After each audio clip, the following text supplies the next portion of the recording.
The stars had belonged to the Velari Collective for 300,000 years. 7 alien species working together had built an empire that stretched across 10,000 worlds. They believed they were the greatest civilization in the galaxy. They believed they knew everything worth knowing. They were wrong. High Surveyor Keth stood on the bridge of his flagship and watched the stars pass by. His gray skin reflected the blue lights of the control panels around him. For 200 years, he had explored the unknown parts of space. He had discovered new worlds, new resources, and new mysteries. But nothing had prepared him for what waited in the Sol system. The Sol system had been marked as forbidden for longer than anyone could remember. Ancient records spoke of strange energy readings, of warnings left by generations past. No ship had entered that region of space in over 400,000 years. The quarantine was absolute. But Keth had convinced the council to let him investigate. He was curious. That curiosity would change everything. His fleet of 200 ships dropped out of faster-than-light travel at the edge of the system. The yellow sun at the center was old and dim, slowly dying. The third planet from the sun was frozen and dead, covered in ice miles thick. Keth felt disappointment. Perhaps the ancient warnings had been for nothing. Then the sensors began to scream. "High Surveyor," his science officer called out, his voice shaking. "I am reading artificial structures. Thousands of them." Keth leaned forward. "Show me." The main screen flickered and changed. Keth felt his heart stop. Ships. Thousands upon thousands of ships. They floated in perfect formations around the dead planet. Around the red planet, scattered throughout the asteroid belt. They were dark and silent, showing no signs of power or life. But they were massive. The largest ones were 40 kilometers long, bigger than any vessel the collective had ever built. 10,000 ships, the science officer whispered. All of them larger than our biggest battleship. Keth could not speak. He could only stare at the silent giants filling the void. Who had built them? Where had their creators gone? And why had they left such a fleet behind? Overseer Prill pushed his way onto the bridge. He was the military commander of the expedition, a tall creature with hard eyes and little patience. He looked at the screen and laughed. "Relics," Prill said. "Dead ships from a dead civilization. They have been floating here for 500,000 years at least. Their builders are dust. This is nothing but a graveyard. We should be careful," Keth said. "We do not know what we are dealing with." "I know exactly what we are dealing with," Prill replied. "Salvage. Think of what we could learn from those ships. Think of the technology we could take." He turned to his officers. "Prepare boarding teams. We are going to take a closer look." Scholar Ven stepped forward. She was smaller than the others, with large eyes that missed nothing. She spent her life studying ancient records and forgotten histories. "High Surveyor," she said quietly, "I have seen references to this system in the oldest texts. They speak of a species called humans. They speak of wars that cracked moons and burned worlds. The records say they were dangerous beyond measure." "Were," Prill said. "Past tense. They are clearly dead now. There is nothing to fear from ghosts." Keth wanted to argue, but Prill was already giving orders. Dozens of small shuttles launched from the Velari ships and flew toward the largest of the ancient vessels. The name painted on its hull was in a language none of them could read, but Scholar Ven translated it slowly. United Earth Hegemony Fleet. Eternal Vigil. Guardians of the Cradle. The shuttles approached the massive ship. Its hull showed no damage, no decay. After 500,000 years, it looked like it had been built yesterday. That should have been their first warning. When the first shuttle crossed an invisible line in space, lights began to flicker across the ancient fleet. One by one, systems that had been dormant for millennia started to wake. The Velari did not notice. They were too focused on the prize ahead. A voice boomed across all frequencies. It spoke in a language that had not been heard in 500,000 years, but the ship's computers translated it instantly. "You approach the slumbering fleet of Earth. State your intentions or be classified as hostile. You have one chance to respond." Keth felt ice in his veins. "All ships, stop. Do not proceed." But Prill countermanded him. It is just an automated recording, a security system that somehow still functions. Ignore it, and continue. Overseer, we should not. I am in command of military operations, Prill said coldly. And I say we continue. These ships belong to the dead. Now they will belong to us. The boarding shuttles landed on the hull of the Eternal Vigil. Velari soldiers in armored suits began cutting through the outer doors. Sparks flew in the vacuum of space as their tools bit into metal that had not been touched in 500,000 years. Deep inside the ship, something stirred. In a chamber filled with frost, rows upon rows of glass containers lined the walls. Inside each container lay a human being, frozen in perfect preservation. Their bodies showed no signs of age or decay. Their hearts beat once per hour, kept alive by technology the Velari could not imagine. When the outer hull was breached, alarms began to sound throughout the ship. Red lights flashed in the frozen darkness. Computers that had waited patiently for this moment began running programs written before the Velari had learned to use fire. Emergency awakening protocol initiated. Hostile intrusion detected. Command crew revival in progress. In the central cryogenic vault, one container began to glow. The ice on its surface melted away. Inside, a man floated in blue liquid. He was neither young nor old, with a face that had seen both peace and war.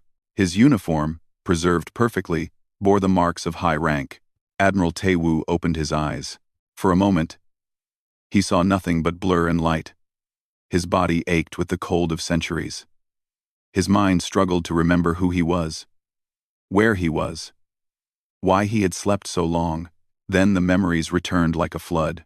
Earth, the dying sun, the long sleep, the mission. He pulled himself from the container and fell to the floor. His muscles were weak, but they remembered their strength. Around him, other containers were opening.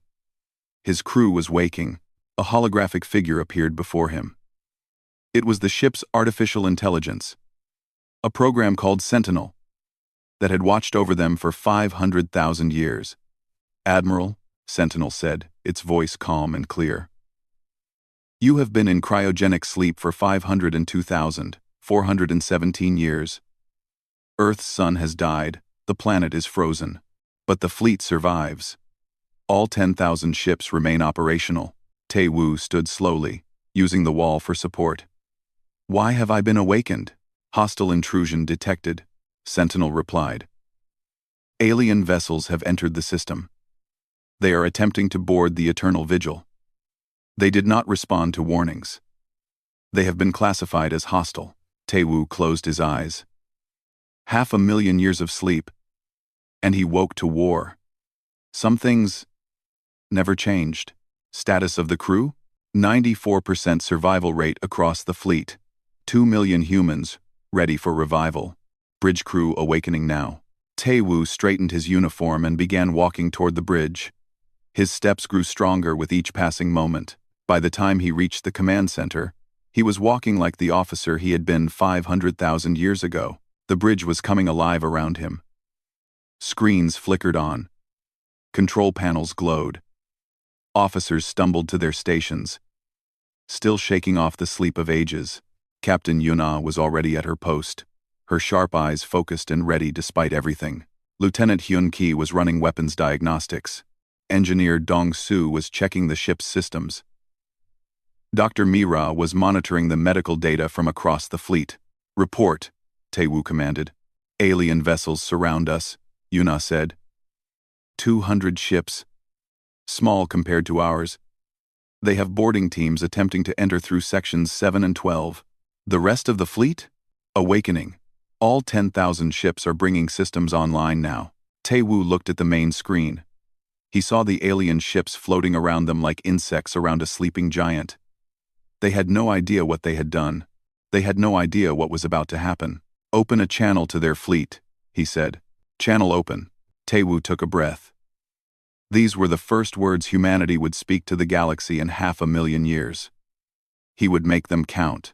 This is Admiral Taewoo of the United Earth Hegemony Fleet. You have entered protected space and attempted to board our vessels without permission. We do not seek war, but we will defend ourselves. Withdraw now, and there will be no conflict. This is your only warning. He closed the channel and waited. On his flagship, Keth listened to the message with growing horror. The ships were not dead. The builders were not gone. They had been sleeping, and now they were awake. Overseer Prill, Keth said, recall the boarding teams immediately. We are leaving. But Prill's face was twisted with anger and fear. We do not run from primitives. All ships, prepare to fire. We will show these humans the power of the collective. Scholar Venn grabbed Prill's arm. You fool. Did you not hear him? They have 10,000 ships. We have 200. We cannot win this fight. Prill shook her off. They have been asleep for 500,000 years. Their weapons are ancient. Their technology is outdated. We will destroy them easily. Keth opened his mouth to argue, but it was too late. Prill had already given the order. The Velari fleet opened fire. On the bridge of the Eternal Vigil, Tae-Woo watched the alien weapons race toward his ship. Beside him, Yuna tensed. Hyun-Ki's hand hovered over the weapons controls. The enemy fire struck the Eternal Vigil's shields. Light flashed across the screen. The ship did not move. The shields did not flicker. Damage report, Tae-Woo said. No damage, Yuna replied. Their weapons are ineffective. Tae-Woo nodded slowly. 500,000 years, and humanity's shields still held against the best the galaxy could offer. He felt no pride, only sadness. He had hoped for a peaceful awakening. He had hoped for friends among the stars. Instead, he found enemies. Sentinel, he said quietly, wake the fleet. All of it, acknowledged. Across the Sol system, 10,000 ships began to glow.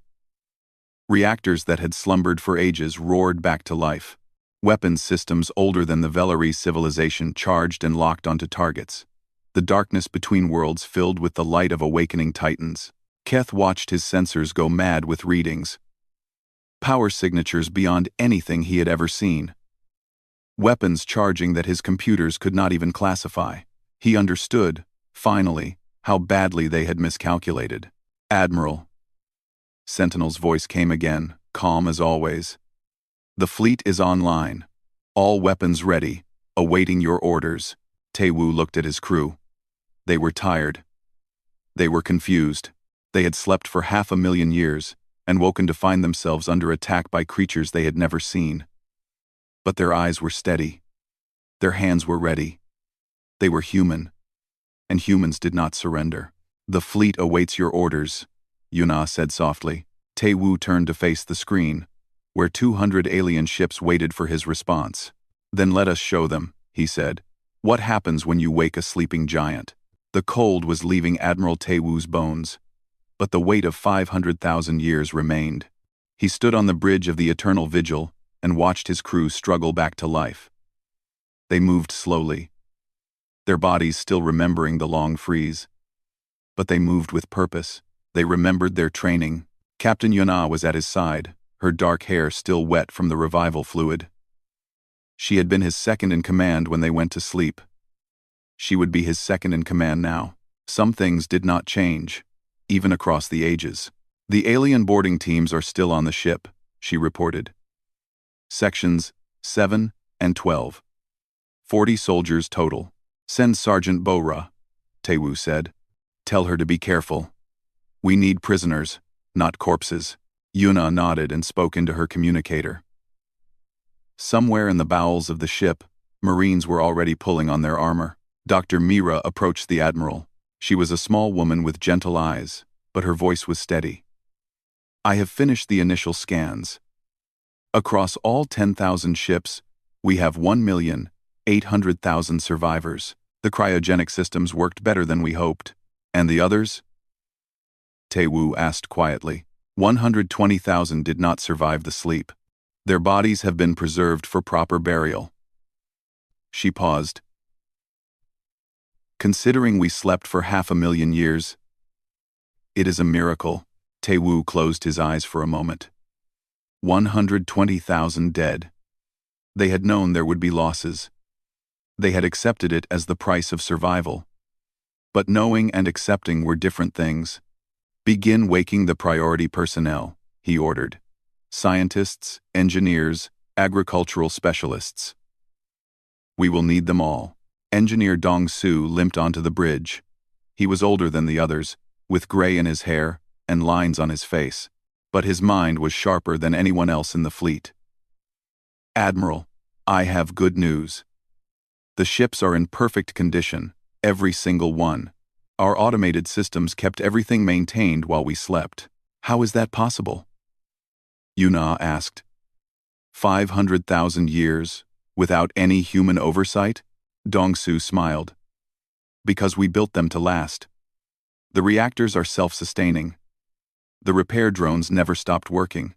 We could sleep for another 1,000,000 years, and the fleet would still be ready. Taewoo nodded.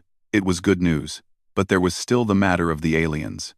The main screen showed the Velari fleet holding position. They had stopped firing after their first attack had done nothing.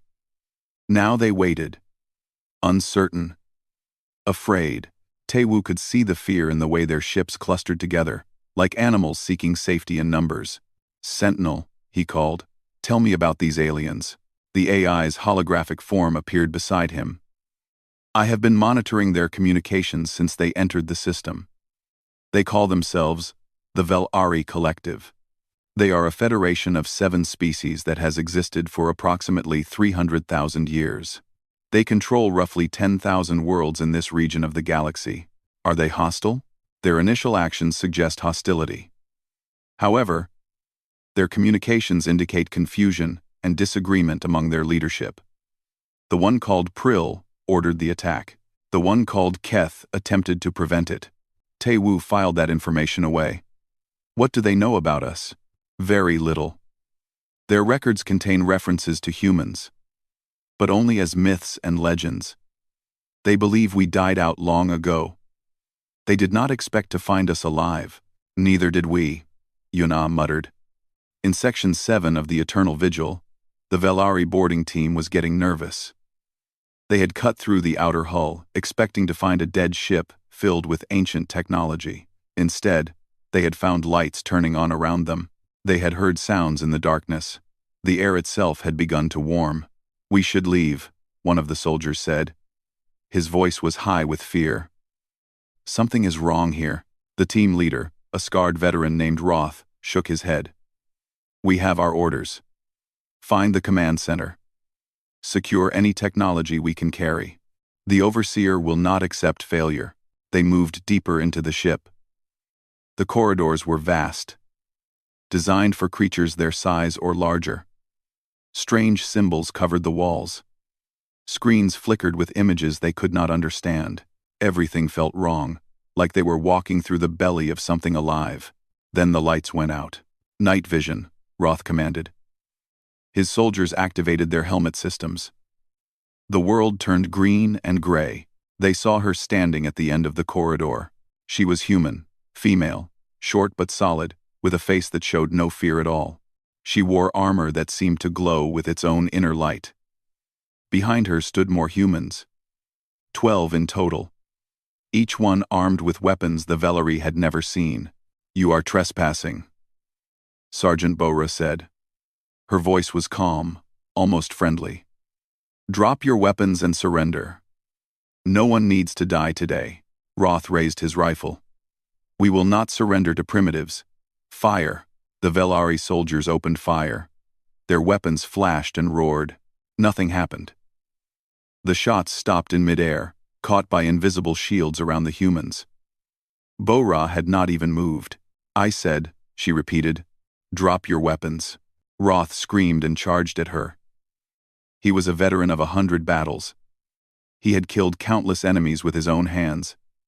He was fast and strong and deadly. Bo-Ra moved faster. She was beside him before he could react. Her hand caught his weapon and crushed it like paper. Her other hand grabbed his armor and lifted him off the ground. For a moment, he hung there, feet kicking in the air. I really did not want to hurt anyone, Bo-Ra said. But I also have orders. She threw him into the wall. He did not get up. The other Marines moved like shadows. In 47 seconds, every Velari soldier was on the ground. Some were unconscious, Some were groaning with broken bones. None were dead. Bora touched her communicator. Admiral, Section 7 is secure. We have prisoners. On the bridge, Tae-woo allowed himself a small smile. Well done, Sergeant. Bring them to the holding area. Treat their injuries. They are not our enemies yet. He turned back to the main screen. The Velari fleet was still waiting. He knew they were watching, trying to understand what was happening aboard his ship. He decided to help them understand. Open a channel to their flagship. The screen flickered. A gray-skinned alien appeared, its large eyes wide with something between fear and wonder. This must be the one called Keth. I am Admiral Tae-woo of the United Earth Hegemony. Your boarding teams have been captured. Your attack has failed. We do not wish to destroy you. Tell me why I should not. Keth struggled to find words. We did not know. We thought you were dead. The ships were dark. We believed this system was abandoned. It was not abandoned. It was protected. We slept here because we had nowhere else to go. Our sun was dying. We could not save our world. So we saved ourselves. For 500,000 years? Keth whispered. How is that possible? Because we refused to die. Tae-woo leaned forward. Now tell me about your collective. Tell me about the galaxy we have woken into. Tae-woo. Tae-woo. Tae-woo. Tae-woo. For the next hour, Keth explained everything. The rise of the Velari collective. The 7 species that had joined together. The 10,000 worlds they controlled. The wars they had fought. The peace they had built. The empire they had created. Tae-woo listened carefully.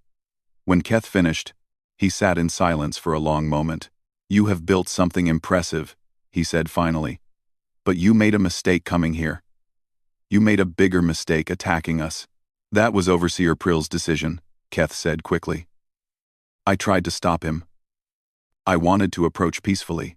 Yet you still came to take what was ours. Keth lowered his eyes. He had no answer for that. Scholar Ven pushed her way into the frame. Admiral, please. I have studied the old records. I know what humanity once was. You were warriors, yes, but you were also builders. You created art and music and literature that moved the soul. The records speak of your kindness as much as your strength. Please, show us that kindness now. Tae-woo looked at the small alien with interest. You know of us? Only fragments. Legends, mostly.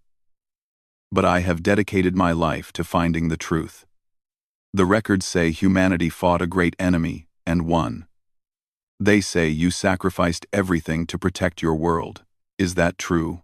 Tae-woo thought of Earth, the dying sun, the frozen oceans, the cities buried under miles of ice. He thought of the billions who had lived there, who had loved there, who had died there. He thought of the desperate plan to save what could be saved. We did not fight an enemy, he said softly. We fought time itself. Our sun was dying faster than we expected. We had 2 choices. Watch our species end, or find a way to survive. We built this fleet. We put ourselves to sleep. We hoped that someday, somehow, we would find a new home. And now? Ven asked. Now we have woken to find we are not alone. The question is, are we among friends or enemies?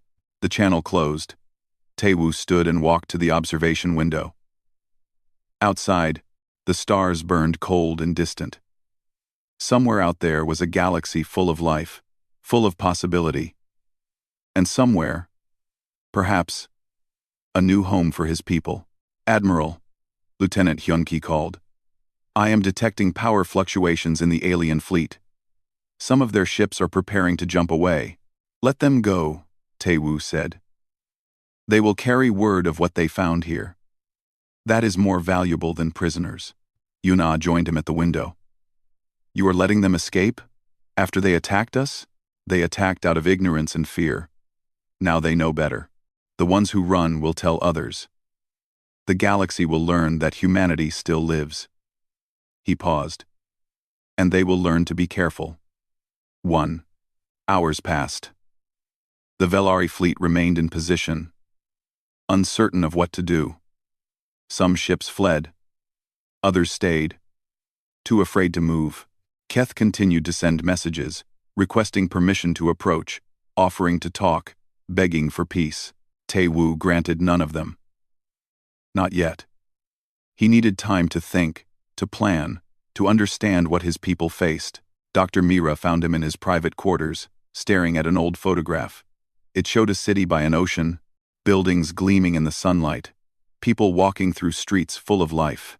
Soul, she said softly. I try not to, Tae-woo replied. But it is hard. Everything we knew is gone. Everyone we loved is gone. We slept for 500,000 years. And we woke up orphans. Not orphans, survivors. Mira sat beside him. We did what no one else could do. We held on. We made it through. And now we have a chance to start again. Do we? Tae-woo looked at her. Those aliens out there. They control 10,000 worlds. They have 300,000 years of history. What do we have? 10,000 ships and 2 million people. We have something more important. Mira smiled. We have hope. We have each other. And we have ships that make theirs look like toys. Despite himself, Tae-woo laughed. It was a small sound, rusty with disuse, but it was real. You always knew how to make me feel better. Someone has to. She stood. The crew is gathering in the main hall. They want to see their admiral. They want to know what happens next. Tae-woo rose and straightened his uniform. He looked at the photograph one last time, then put it away. The past was gone. The future was waiting. He walked to the main hall. 2,000 crew members stood in rows, their faces tired but determined. They had slept for ages and woken to find everything they knew erased by time. But they were still standing. They were still ready. I will not lie to you, Tae-woo said. The world we knew is gone. Earth is frozen. Our sun is dead. Everyone who stayed behind is dust. We are all that remains of humanity. He let the words sink in. He saw grief in their eyes, but also something else. Something stronger. But we are enough. We have the fleet. We have each other. And we have a galaxy that does not yet know what we can do. He raised his voice. We did not survive 500,000 years to give up now. We will find a new home. We will build a new future. And if anyone tries to stop us, they will learn what humanity is truly capable of. The hall exploded with cheers. Tae-woo smiled grimly. The hard part was still to come. Outside, through the observation windows, the Velari fleet still waited. And beyond them, a galaxy full of unknowns spread out like an ocean of stars. But humanity was awake now, and they were not going back to sleep. Overseer Prill stood on the bridge of his flagship and refused to accept what his eyes were telling him. The human ships were coming alive around him, their ancient hulls glowing with power that his sensors could barely measure. 10,000 giants waking from their sleep, and he had poked them with a stick. This changes nothing, he told his officers. They are still primitives. Their technology is 500,000 years old. We will crush them. High Surveyor Keth stared at him like he had gone mad. Have you not been watching? They captured our boarding teams in seconds. Their shields blocked everything we threw at them. Their ships are bigger than anything we have ever built. Size means nothing. Power means nothing without the will to use it. Prill turned to his weapons officer. Target the largest ship. Full barrage. Every weapon we have. Overseer, I must protest. Do it. The officer obeyed. Every ship in the Velari fleet opened fire on the Eternal Vigil. Missiles, energy beams, kinetic rounds, everything they had screamed across space toward the human dreadnought. On the bridge of the Eternal Vigil, Lieutenant Hyun-ki watched the incoming fire with something like boredom. Admiral, the aliens are attacking again. Damage assessment? None, sir. Their weapons cannot penetrate our shields. They might as well be throwing rocks. Admiral Tae-woo sighed. He had hoped the aliens would be wise enough to retreat. He had hoped he would not have to prove humanity's power. But some lessons could only be taught through demonstration. Target their lead battleship, he ordered. The one giving commands. One shot from the Silent Fury. Show them what we can do. Just one ship? Captain Yuna asked. One ship. One shot. That should be enough. The UEHF Silent Fury was not the largest ship in the fleet. It was a destroyer. Only 8 kilometers long. Designed for speed and precision rather than brute force. But its main weapon was something special. The engineers who built it had called it the Gravity Lance. It was designed to end battles quickly. The Silent Fury fired once. A beam of twisted space shot across the void. It was invisible to the eye, but every sensor in both fleets went blind as it passed. When it struck the Velari battleship, physics simply stopped making sense. The 3-kilometer vessel folded in on itself. Metal crumpled like paper. Hull plating compressed until it was thinner than air. The ship collapsed into a point no larger than a fist. Then that point collapsed further, becoming nothing at all. In 2 seconds, 3,000 Velari crew members ceased to exist. Silence fell across both fleets. Keth stared at the empty space where his ship had been. His mind could not process what he had seen. That battleship had been the pride of the collective. It had taken 10 years to build. It had survived 100 battles. And it had been erased like it was never there at all. What? He whispered. What was that? On his screen, Admiral Tae-woo appeared again. The human's face showed no joy. No pride. Only sadness. That was a warning, Tae-woo said. We do not want war. We do not want to destroy you. But we will defend ourselves. Every ship in our fleet carries weapons like that. Many carry weapons far worse. You cannot defeat us. You can only die trying. Prill was screaming at his officers, demanding they attack, demanding they avenge their fallen ship. But no one was listening anymore. They had seen what human weapons could do. They had no desire to learn what else the ancient fleet contained. All ships, Keth commanded, his voice hollow. Retreat, full speed, get us out of here. The Velari fleet turned and ran. But not all of them were fast enough. One ship, a small cruiser, had taken damage earlier. Its engines were failing. It could not reach the speed needed to escape the system. Its crew sent desperate messages, begging for help, begging for rescue. Yuna monitored their communications. Admiral, one of their ships is crippled. They cannot escape. Then we will help them. Tae-woo stood. Send a repair team. Fix their engines. Let them go. Yuna stared at him. Sir? They attacked us. They tried to steal from us. Why would we help them? Because we are not monsters. Tae-woo met her eyes. We slept for 500,000 years to survive. Not to become destroyers. If we cannot show mercy, then we do not deserve our second chance. The repair team launched within the hour. Human engineers in small craft approached the crippled Velari cruiser. The aliens inside were terrified, expecting death. Instead, they watched in disbelief as the humans docked with their ship and began fixing their engines. Among the rescued aliens was Scholar Ven. She had stayed behind when Keth fled, choosing to learn over survival. Now she found herself face to face with the creatures she had studied her entire life. Sergeant Bo-Ra escorted her to the Eternal Vigil. The human marine said nothing during the flight, but her presence was enough. Ven had seen what this woman could do. She had no desire to test her again. Admiral Tae-woo met her in a conference room. He looked tired, Ven thought. Tired and old, despite his youthful face. This was a man who carried heavy burdens. You stayed behind when the others ran, Tae-woo said. Why? Because I wanted to understand. Ven sat across from him. I have spent my life studying ancient records. I have read every fragment about humanity that still exists. But fragments are not enough. I wanted to see the truth for myself. And what truth have you seen? Ven thought about her answer carefully. I have seen power beyond imagining. Your weapons could destroy our entire civilization if you wished, but I have also seen mercy.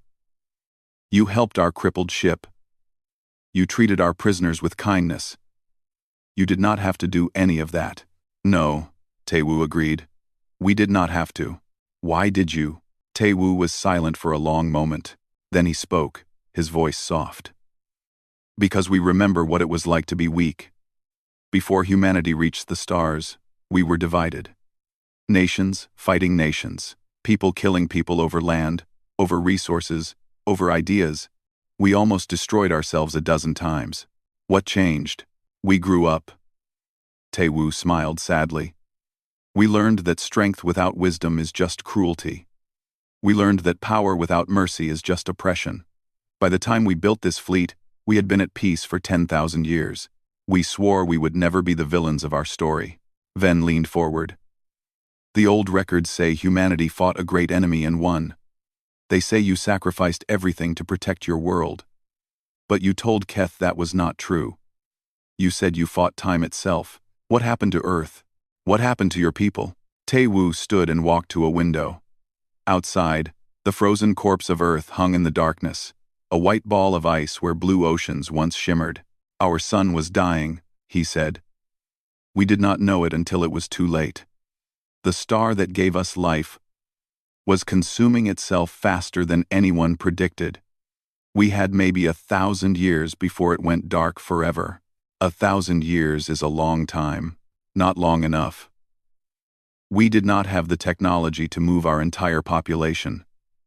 We did not know of any worlds that could support us. We were trapped. Ven watched his face reflected in the glass. She saw grief there. Grief older than her entire civilization. We tried everything, Taewoo continued. We built ships. We searched for new homes. We sent probes to every corner of the galaxy. But we found nothing. Every world that could support human life was too far away, or too dangerous, or already dying itself. So you decided to sleep. We decided to wait. We built this fleet. We put 10,000 ships into orbit around our frozen world. We filled them with the best of humanity. The brightest minds, the strongest hearts. 2 million people chosen to carry our species into whatever future awaited. And the rest? Taewoo closed his eyes. The rest stayed behind. 12 billion people who could not be saved.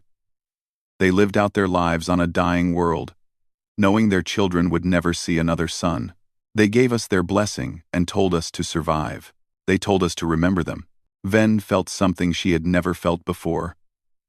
Sadness for creatures she had never met. Sorrow for a world she had never seen. The humans were not just survivors. They were the last memory of everyone who could not escape. I am sorry, she whispered. I did not know. No one knows. No one remembers. Taewoo turned to face her. That is why I showed mercy to your people. Because 12 billion ghosts are watching me. Because every soul who died on Earth trusted us to be better than our worst impulses. I will not betray them by becoming a conqueror. What will you do now? Find a new home. Build a new future. And hope that the galaxy will let us live in peace. Ven nodded slowly. The collective will not accept what happened here. Overseer Prill will demand revenge. He will convince the Council that humanity is a threat that must be destroyed. And what do you think? Ven met his eyes. I think Prill is a fool. I think any attempt to fight you will end in disaster. But I am just a scholar. My voice carries little weight. Then perhaps you should speak louder. Taewoo leaned forward. Go back to your people. Tell them what you saw here. Tell them about Earth and the dying sun. Tell them about the 12 billion who stayed behind. Tell them that we want peace, not war. They may not listen. Then, at least you tried. That is all any of us can do. Ven was returned to the repaired cruiser that same day. As she left, she looked back at the eternal vigil. At the giant shape blocking out the stars, she thought about everything she had learned. Everything she had seen. Humanity had slept for 500,000 years. They had woken to find their world dead and their sun gone. They had every reason to be angry, to be vengeful, to lash out at anything that moved. Instead, they had shown mercy. She would remember that. She would make sure everyone remembered. The cruiser jumped away, carrying its message across the stars. On the eternal vigil, Tae-woo returned to the bridge. His crew was busy, managing the awakening of the fleet, running diagnostics, preparing for whatever came next. They moved with purpose and efficiency, but he could see the fear beneath their confidence. "Report," he said. Dr. Mira approached with a tablet. "I have finished analyzing the data from the alien vessels. They have faster-than-light travel, but it is different from ours. Slower, less efficient. Their weapons are energy-based, powerful by their standards, but nothing compared to what we have. Their population? Based on their communications, the collective controls roughly 50 billion individuals across 10,000 worlds." Tae-woo absorbed this. 50 billion aliens, 2 million humans. The numbers were not in their favor. "What about the galaxy itself?" he asked. "What has changed since we slept?" Engineer Dong-soo stepped forward. "Quite a lot, Admiral. The star patterns have shifted. Many of the constellations we knew no longer exist, but the galaxy itself remains stable. There are resources we can use, planets we can settle. Humanity could build a new home here. If the collective lets us. Yes, if they let us." Yuna joined them. "Admiral, I have been running simulations. Even with our superior technology, a prolonged war against the collective would be devastating. We might win, but we would lose thousands of ships and millions of lives." "I know." Tae-woo looked at the screen, where distant stars promised both hope and danger. "That is why we must avoid war at all costs. We did not survive 500,000 years to die fighting strangers, and if war comes anyway." Tae-woo was silent for a long moment. Then he spoke, his voice hard as steel. "Then we will show them why our ancestors feared nothing in the universe. Not death, not time, not the darkness between stars." He paused. "We are human. We do not surrender. We do not give up. We endure." He turned back to his crew. "Begin long-range scans. Find us a world we can claim. Somewhere far from the collective. Somewhere we can build without interference." "Yes, sir." As his officers moved to obey, Tae-woo walked to the observation window once more. Earth floated below, beautiful even in death. He placed his hand on the cold glass. "We will remember you," he whispered. "All of you. Every name, every face, every soul who stayed behind. You are not forgotten. You will never be forgotten." The stars burned on, indifferent to his grief. But somewhere in that vast darkness, Tae-woo knew there was a future waiting. A future worth fighting for. All they had to do was survive long enough to find it. Council Elder Morrow listened to High Surveyor Keth's report with growing horror. 10,000 ships. Weapons that bent space itself. Technology beyond anything the collective possessed. And all of it in the hands of creatures who should have been dead for 500,000 years. "This is unacceptable," Overseer Prill snarled. He had barely escaped the Sol system with his life, and his pride had suffered far worse than his ships. "These humans are a threat to everything we have built. They must be destroyed before they grow stronger." "They are already strong enough," Keth said wearily. "You saw what one of their ships did to the Thundering Pride. One shot, and 3,000 of our people were gone. One shot. Because we were not prepared, because we held back." Prill turned to Morrow. "Give me the Grand Armada. Give me every ship the collective possesses. I will burn them out of their dead system and scatter their ashes across the void." Morrow considered this. He was old, even by collective standards. He had led his people through 3 wars and countless crises. He had never seen anything like the readings from Sol. The power signatures alone were enough to give him nightmares. "How many ships can we gather?" he asked. 50,000, Prill replied. "Every warship in the collective. It will take time to assemble them, but once we do, Not even these humans can stand against us. You want to bet our entire military on one battle? I want to ensure our survival. These humans will not stop at defending their dead world. They will expand. They will grow. And someday, they will come for us. Better to strike now while they are still waking. Scholar Ven stepped forward. She had arrived just hours ago, bearing messages from the human admiral. Council Elder, please listen to me. I have spoken with their leader. They do not want war. They want peace. They want a home where they can rebuild. Prill laughed. And you believe them? You trust the words of primitives? I believe what I saw with my own eyes. They helped our crippled ship. They treated our prisoners with kindness. They could have destroyed our entire fleet and chose not to. Ven faced the council. They are not monsters. They are refugees. Their world is dead. Their sun is gone. They slept for 500,000 years because they had no other choice. Is that really so different from what we would have done? Enough. Morrow raised his hand. Scholar Ven, your compassion is noted. But I cannot risk the safety of 50 billion people on the word of aliens we do not know. The Armada will be assembled. We will go to Sol and end this threat. Ven felt her heart sink. You are making a terrible mistake. Perhaps, but it is my mistake to make. Morrow turned to Prill. You have 72 hours. Gather the fleet. 72 hours later, 50,000 ships jumped into the Sol system. Admiral Tae Woo watched them arrive on the main screen. His face showed no emotion. But inside, his heart was heavy. He had hoped for more time. He had hoped the aliens would choose wisdom over fear. He had hoped wrong. Sentinel, status report. All 10,000 human vessels are combat ready. Weapons charged, shields at maximum. The crew is at battle stations. Casualties we can expect if we engage?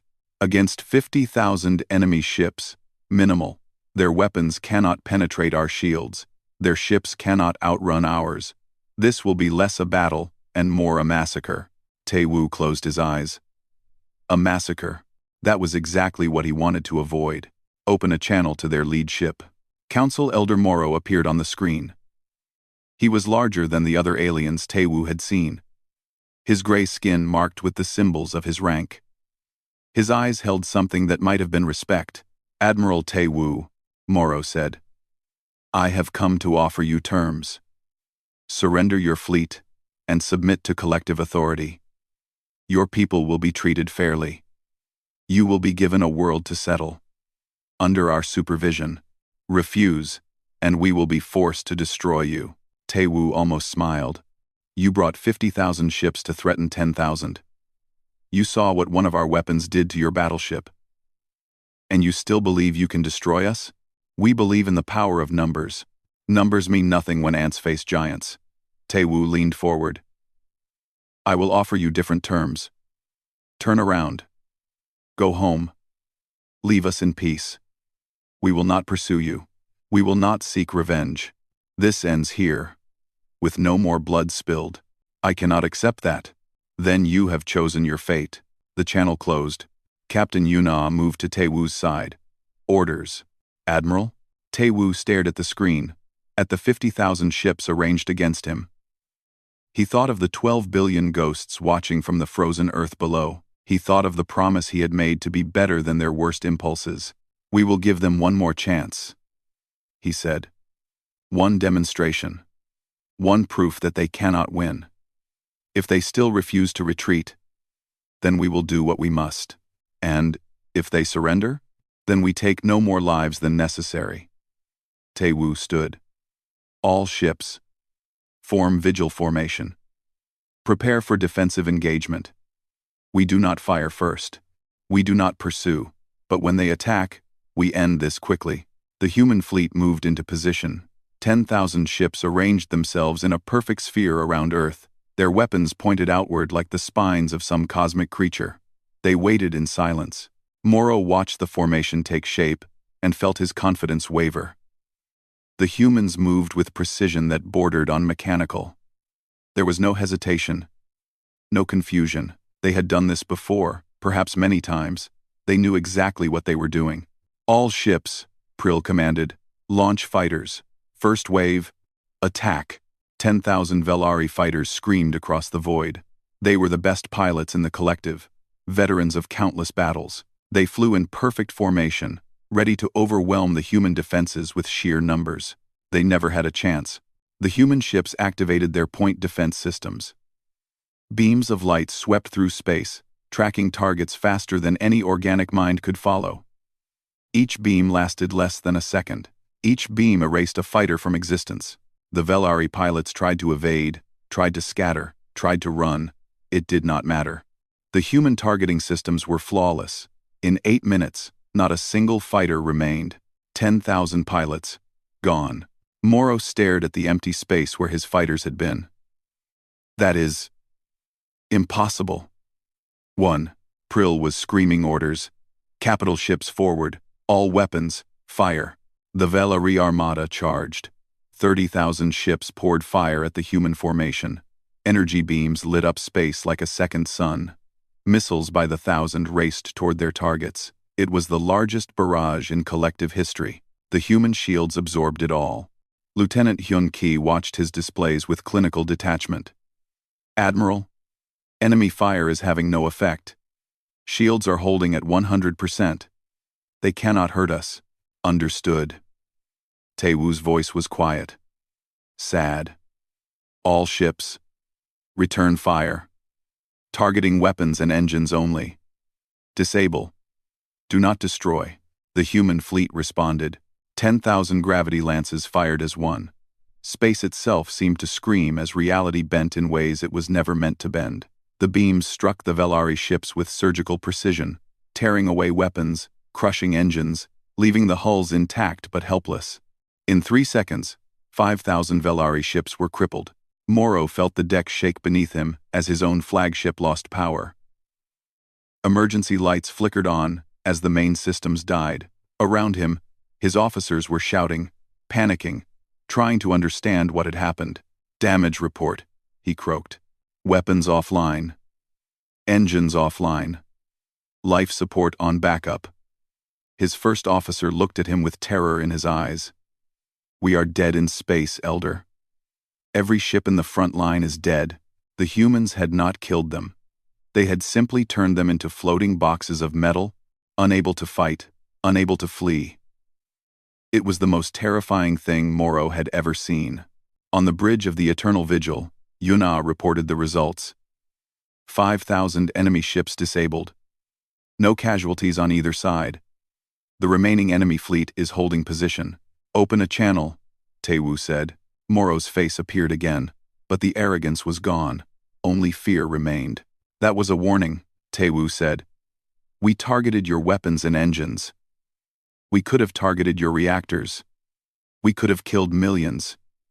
We chose not to. Do you understand what that means? Morrow said nothing. He could not speak. It means we are showing mercy. It means we are giving you a chance you do not deserve. Order your remaining ships to stand down. Surrender your weapons. Accept peace. Taewoo's voice hardened. This is the last time I will make this offer. For a long moment, Morrow was silent. Then, slowly, he nodded. All ships, stand down. This battle is over. The remaining Velari fleet powered down their weapons. One by one, they transmitted surrender codes. 45,000 ships, the entire military power of the collective, laid down their arms in a single moment. Prill screamed in rage. No, we cannot surrender to these animals. I refuse. He lunged for the weapons console, trying to fire something, anything. But before he could reach it, Sergeant Bora was there. She had boarded the flagship during the battle, moving through the chaos like a ghost.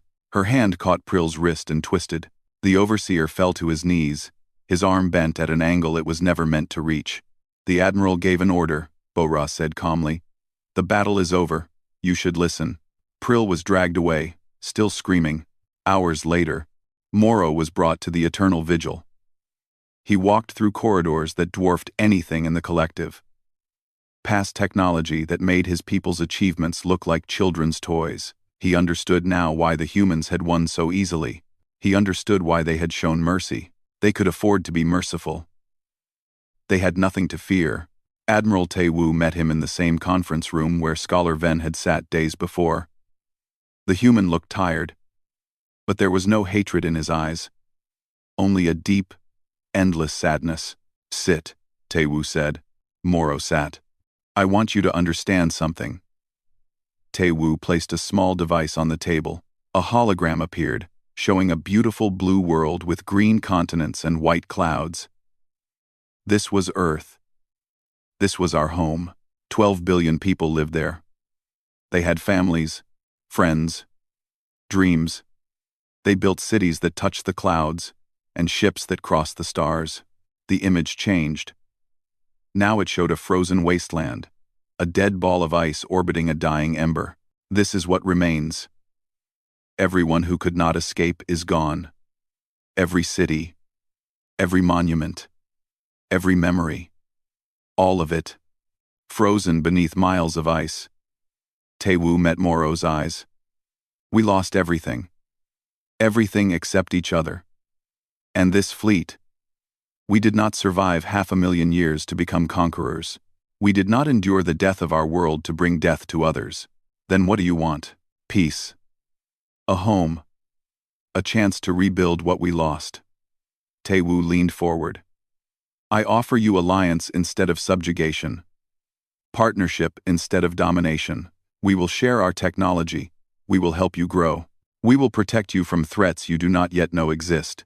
In exchange, you will leave us in peace and never threaten our people again. Moro thought about this. An hour ago, he had expected to destroy humanity. Now he was being offered everything his civilization had dreamed of for 300,000 years. Why? He asked. You could rule the galaxy. You could crush us and take everything we have. Why show mercy? Tae-woo smiled, and for a moment, he looked almost young. Because 12 billion ghosts are watching. And I promised them we would be better. Moro bowed his head. Then I accept your terms. On behalf of the Valerie Collective, I accept. They shook hands, human and alien, under the watchful eyes of a fleet that had slept for 500,000 years. Outside, the stars continued to burn. But something had changed. The galaxy would never be the same. Humanity had awakened. And this time, they were not going back to sleep. 1 year had passed since the Battle of Seoul. The galaxy had changed more in those 12 months than in the previous 100,000 years. And at the center of it all stood humanity, no longer sleeping, no longer waiting, finally awake and ready to build a new future. Admiral Tae-woo walked through the corridors of the eternal vigil for what he knew would be the last time. The great ship had been his home for 500,000 years, though he had slept through most of them. Now it would serve a new purpose, as a museum and memorial to everything humanity had lost and everything they had saved. Dr. Mira found him in the cryogenic bay, standing before the empty chambers where they had once slept. She said nothing, just stood beside him in comfortable silence. I still remember the day we went under, Tae-woo said softly. The last sunset on Earth. The last time I saw the ocean without ice. The last time I breathed air that did not come from a machine. We all remember, Mira replied. We will always remember. Good. He turned to face her. That is why we must never forget what we survived. Not the technology or the battles. The people. The 12 billion who stayed behind so we could live. They walked together to the observation deck, where a view unlike any in human history awaited them. Below them spread a new world. Not Earth. Never Earth. But something beautiful nonetheless. They had named it Dawnlight, for the golden color of its rising sun. Oceans covered half its surface, blue and clean. Continents waited to be explored, their soil rich and their skies clear. It was not home, but it could become home. Engineer Dong-soo had led the terraforming effort. For 12 months, human technology had reshaped the planet, adjusting its atmosphere, seeding its oceans, preparing it for the millions who would soon call it home. He stood on the observation deck now, his old face lined with exhaustion but glowing with pride. The first colonists land tomorrow, he reported. 100,000 settlers, ready to build our first cities. Within a year, we will have 1 million people living down there. And the other colonies? Tae-woo asked. Mira smiled. That is the best news of all. The probes we sent out before the long sleep. The ones that seeded human embryos across the galaxy. They worked. We have found 3,000 worlds with human populations. Tae-woo stared at her. 3,000? 3,000. Some are primitive, still building their first civilizations. Some are advanced, almost as advanced as we were. They are all human, all descended from the seeds we scattered before we slept. Her voice trembled with emotion. We are not alone, Tae-woo. We thought we were the last, but we are just the first to wake. Humanity survived in ways we never imagined. The news spread across the fleet like wildfire. 2 million humans who had believed themselves the last of their kind learned that they had brothers and sisters among the stars. Some laughed. Some cried. Most did both. Tae-woo announced the formation of the New Earth Accord, a commonwealth of human worlds united by blood and history. Ships were sent to make contact, to share knowledge, to reconnect the scattered children of Earth. It would take decades, maybe centuries, to bring them all together. But for the first time in 500,000 years, humanity had a future worth fighting for. The Velari Collective was no more. After the Battle of Seoul, the 7 species that had formed it decided to go their separate ways. Some chose isolation, retreating to their homeworlds to rebuild and reflect. Others eagerly sought alliance with humanity, desperate to learn from the ancient race that had humbled them so completely. Scholar Ven became the first alien ambassador to the New Earth Accord. She had spent the year writing the definitive history of humanity, translated from the ancient records she had found and the new stories she had witnessed. She called it simply Humanity, those who slept and woke to save us all. The book spread across the galaxy. Alien species who had never heard of Earth learned about its blue oceans and green forests. They learned about the dying sun and the long sleep. They learned about the 12 billion who had stayed behind, who had sacrificed everything so that 2 million could survive. They wept for people they had never met, mourning a world they had never seen, and they learned something else. They learned that power did not have to mean cruelty. They learned that strength could be used to protect instead of destroy. They learned that mercy was not weakness but the greatest strength of all. Captain Yuna was promoted to admiral, given command of the exploration fleet that would push beyond the known galaxy. She stood on the bridge of her new flagship, a vessel built with both human and alien technology, and looked at the stars that waited beyond. Lieutenant Hyun-ki volunteered for the first extragalactic expedition. He would lead a crew of humans and aliens on a journey to the Andromeda Galaxy, a voyage that would take generations even with the fastest ships. He did not know what he would find. He did not care. All he knew was that humanity had stopped running, had stopped hiding, and was finally ready to see what lay beyond the horizon. Sergeant Bo-Ra retired to Dawnlight, where she opened a training academy for the next generation of Guardians. Young humans and aliens alike came to learn from the woman who had captured an overseer with her bare hands. She taught them how to fight, yes, but she also taught them why to fight. Protect the weak, defend the innocent. Never become the monsters you oppose. Admiral Tae-woo made one last journey before he retired. He took a small ship back to Earth, back to the frozen tomb of his people. The planet was silent as it had been for 500,000 years. Ice covered everything, miles deep, crushing the ruins of cities that had once touched the clouds. The atmosphere was thin and poisonous. Nothing lived here. Nothing had lived here for longer than human memory. Tae-woo walked across the ice in a protective suit. He carried a flag, the old flag of Earth, blue and green and white.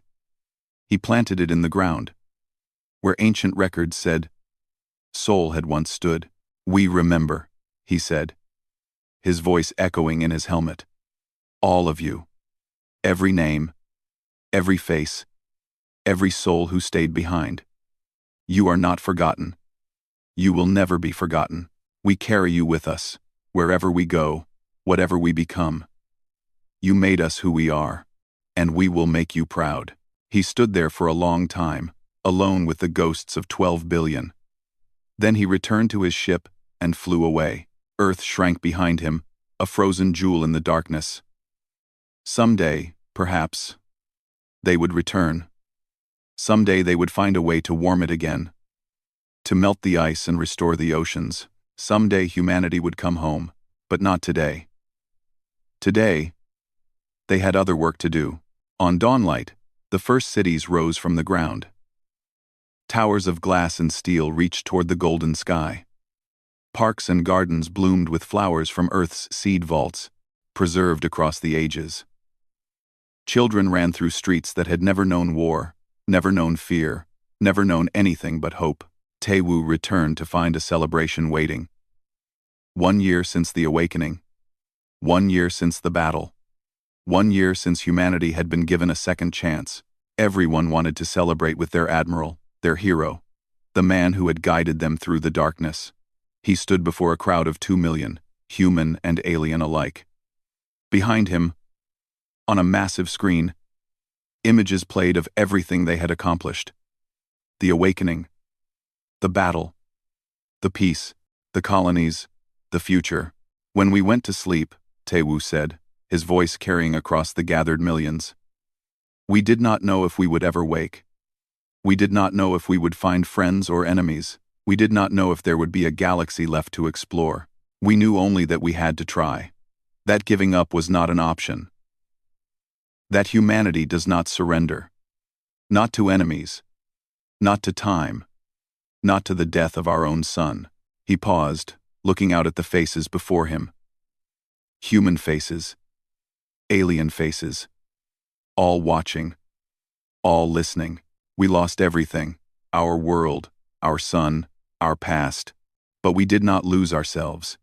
We did not lose our hope, or our courage, or our mercy. And because of that, because we refused to let our worst impulses define us, we stand here today not as conquerors but as partners, not as destroyers but as builders, not as the end of something old, but as the beginning of something new."